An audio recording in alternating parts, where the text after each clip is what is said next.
O presidente argentino, Javier Milei, denunciou, nesta terça-feira, 24, a agenda ideológica da ONU e acusou a organização de ser governada por burocratas internacionais, em seu discurso na Assembleia Geral em Nova York, no qual se distanciou do Pacto para o Futuro, adotado no domingo por 193 países.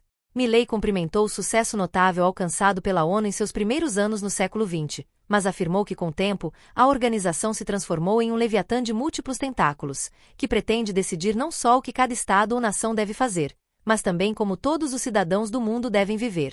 O presidente argentino continua: por esta razão, queremos expressar oficialmente nosso dissenso sobre o Pacto do Futuro, e convidamos todas as nações do mundo livre a nos acompanhar não só no dissenso deste pacto, mas na criação de uma nova agenda, acrescentou, qualificando-a de Agenda da Liberdade. Veja o discurso de Milei em seguida. A las autoridades de las Naciones Unidas, los representantes de los distintos países que la integran y todos los ciudadanos del mundo que nos estén mirando, buenas tardes.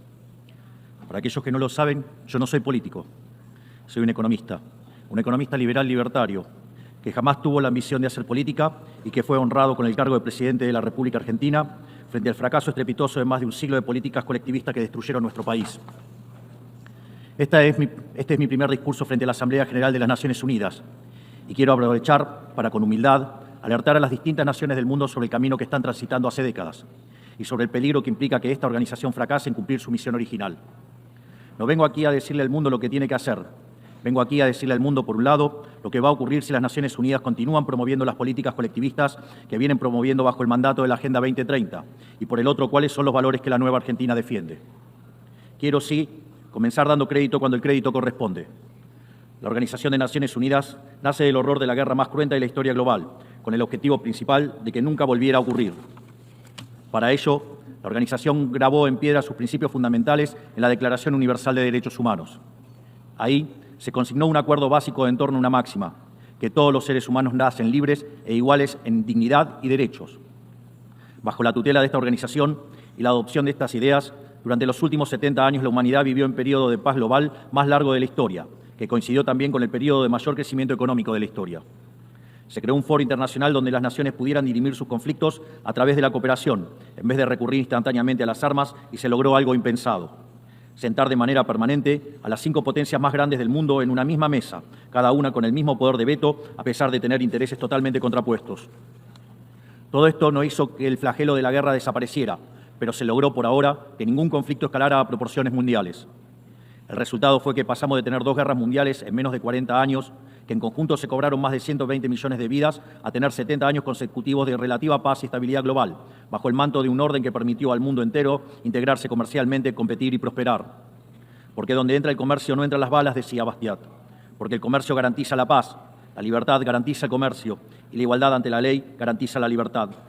Se cumplió, en definitiva, lo que consignó el profeta Isaías y se lee en el parque cruzando la calle. Dios juzgará entre las naciones y arbitrará por los muchos pueblos. Forjarán sus espadas en rejas de arado y sus lanzas en podadoras. Nación no tomará espada contra nación. Nunca más conocerán la guerra. Esto es lo que ha ocurrido mayormente bajo la tutela de las Naciones Unidas en sus primeras décadas. Y por eso, desde esta perspectiva, estamos hablando de un éxito destacable en la historia de las naciones que no puede ser soslayado. Ahora bien, en algún momento, y como suele ocurrir con la mayoría de las estructuras burocráticas que los hombres creamos, esta organización dejó de velar por los principios esbozados en su declaración fundante y comenzó a mutar. Una organización que había sido pensada esencialmente como un escudo para proteger el reino de los hombres se transformó en un leviatán de múltiples tentáculos que pretende decidir no solo qué debe hacer cada Estado-nación, sino también cómo deben vivir todos los ciudadanos del mundo. Así es como pasamos de una organización que perseguía la paz a una organización que le impone una agenda ideológica a sus miembros sobre un sinfín de temas que hacen a la vida del hombre en sociedad.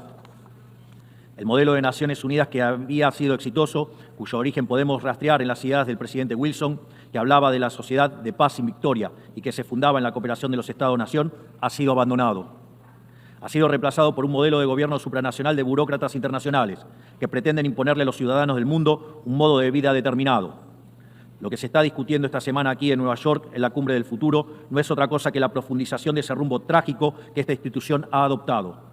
La profundización de un modelo que, en palabras del propio secretario de las Naciones Unidas, exige definir un nuevo contrato social a escala global, redoblando los compromisos de la Agenda 2030.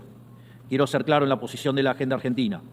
La Agenda 2030, aunque bien intencionada en sus metas, no es otra cosa que un programa de gobierno supranacional de corte socialista, que pretende resolver los problemas de la modernidad con soluciones que atentan contra la soberanía de los Estados-nación y violentan el derecho a la vida, a la libertad y a la propiedad de las personas. Es una agenda que pretende solucionar la pobreza, la desigualdad y la discriminación con legislación que lo único que hace es profundizarla. Porque la historia del mundo demuestra que la única manera de garantizar la prosperidad es limitando el poder del monarca, garantizando la igualdad ante la ley y defendiendo el derecho a la vida, a la libertad y a la propiedad de los individuos. Ha sido precisamente la adopción de esa agenda que obedece a intereses privilegiados y el abandono de los principios esbozados en la Declaración Universal de Derechos Humanos de las Naciones Unidas lo que tergiversó el rol de esta institución y la puso en una senda equivocada. Así, hemos visto cómo una organización que nació para defender los derechos del hombre ha sido una de las principales propulsoras de la violación sistemática de la libertad, como por ejemplo con las cuarentenas a nivel global durante el año 2020 y que debería ser considerado un delito de lesa humanidad. En esta misma casa, que dice defender los derechos humanos, han permitido el ingreso al Consejo de Derechos Humanos a dictaduras sangrientas como la de Cuba y Venezuela sin el más mínimo reproche. En esta misma casa, que dice defender los derechos de las mujeres, permite el ingreso al Comité para la Eliminación de la Discriminación contra la Mujer a países que castigan a sus mujeres por mostrar la piel.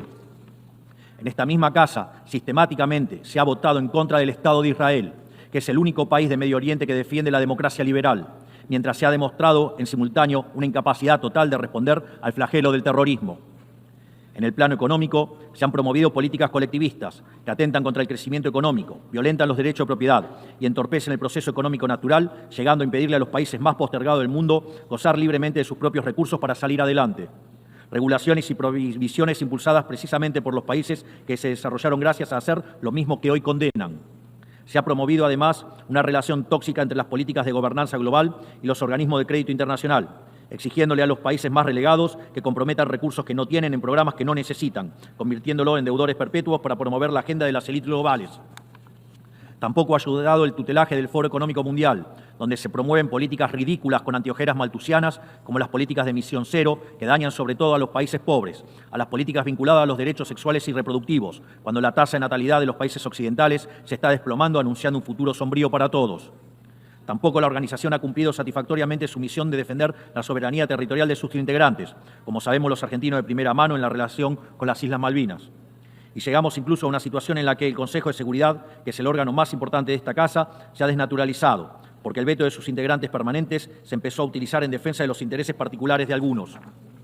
Así estamos hoy, con una organización impotente en brindar soluciones a los verdaderos conflictos globales, como ha sido la aberración y aberrante invasión rusa a Ucrania, que ya le ha costado la vida a más de 300.000 personas, dejando un tendal de más de 1 millón de heridos en el proceso. Una organización que en vez de enfrentar estos conflictos invierte tiempo y esfuerzo en imponerle a los países pobres que cómo y deben producir, con quién vincularse, qué deben comer y en qué creer, como pretende dictar el presente pacto del futuro. Toda esta larga lista de errores y contradicciones no ha sido gratuita, sino que ha redundado en la pérdida de credibilidad de las Naciones Unidas ante los ciudadanos del mundo libre y en la desnaturalización de sus funciones. Por eso, quiero hacer una advertencia. Estamos ante un fin de ciclo. El colectivismo y el postureo moral de la agenda woke se han chocado con la realidad y ya no tienen soluciones creíbles para ofrecer a los problemas reales del mundo. De hecho, nunca las tuvieron.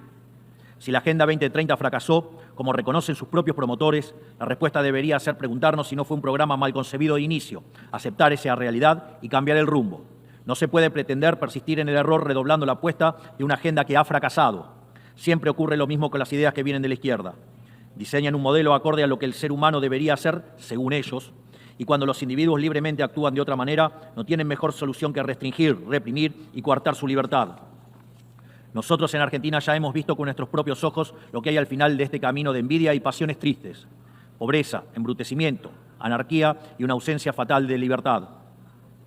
Todavía estamos a tiempo de apartarnos de ese rumbo. Quiero ser claro con algo para que no haya malas interpretaciones. La Argentina, que está viviendo un proceso profundo de cambio en la actualidad, ha decidido abrazar las ideas de la libertad. Esas ideas que dicen que todos los ciudadanos nacemos libres e iguales ante la ley, que tenemos derechos inalienables otorgados por el Creador, entre los que se encuentra el derecho a la vida, a la libertad y a la propiedad. Esos principios que ordenan el proceso de cambio que estamos llevando adelante en la Argentina son también los principios que guardarán nuestra conducta internacional a partir de ahora. Creemos en la defensa de la vida, de todos. Creemos en la defensa de la propiedad, de todos. Creemos en la libertad de expresión, para todos. Creemos en la libertad de culto, para todos. Creemos en la libertad de comercio, para todos. Y creemos en los gobiernos limitados, todos ellos. Y como en estos tiempos lo que sucede en un país impacta rápidamente en otros, creemos que todos los pueblos deben vivir libres de la tiranía y la opresión, ya sea que tome forma de opresión política, de esclavitud económica o de fanatismo religioso. Esa idea fundamental no debe quedarse en meras palabras, tiene que ser apoyada en los hechos, diplomáticamente, económicamente y materialmente, a través de la fuerza conjunta de todos los países que defendemos la libertad. Esta doctrina de la nueva Argentina no es más ni menos que la verdadera esencia de la Organización de las Naciones Unidas, es decir, la cooperación de naciones unidas en defensa de la libertad. Si las Naciones Unidas deciden retomar los principios que le dieron vida y volver a adaptar el rol para la que fue concebida, cuente con el apoyo inclaudicable de la Argentina en la lucha por la libertad. Sepan también que la Argentina no acompañará ninguna política que implique la restricción de las libertades individuales, del comercio ni la violación de los derechos naturales de los individuos. No importa quién la promueva ni cuánto consenso tenga esa institución. Por esta razón, queremos expresar oficialmente nuestro disenso sobre el Pacto del Futuro firmado el día domingo e invitamos a todas las naciones del mundo libre a que nos acompañen, no solo en el disenso de este pacto, sino en la creación de una nueva agenda para esta noble institución, la Agenda de la Libertad. A partir de este día, sepan que la República Argentina va a abandonar la posición de neutralidad histórica que nos caracterizó y va a estar a la vanguardia de la lucha en defensa de la libertad. Porque, como decía Thomas Paine, aquellos que desean cosechar las bendiciones de la libertad deben como hombres soportar la fatiga de defenderla. Que Dios bendiga a los argentinos y a todos los ciudadanos del mundo y que las fuerzas del cielo nos acompañen. ¡Viva la libertad, carajo! Muchas gracias. Brasil com Lula assinou o pacto, e Lula em seu discurso se alinhou totalmente à China comunista e contra Israel. Veja também os detalhes em nosso portal e canal.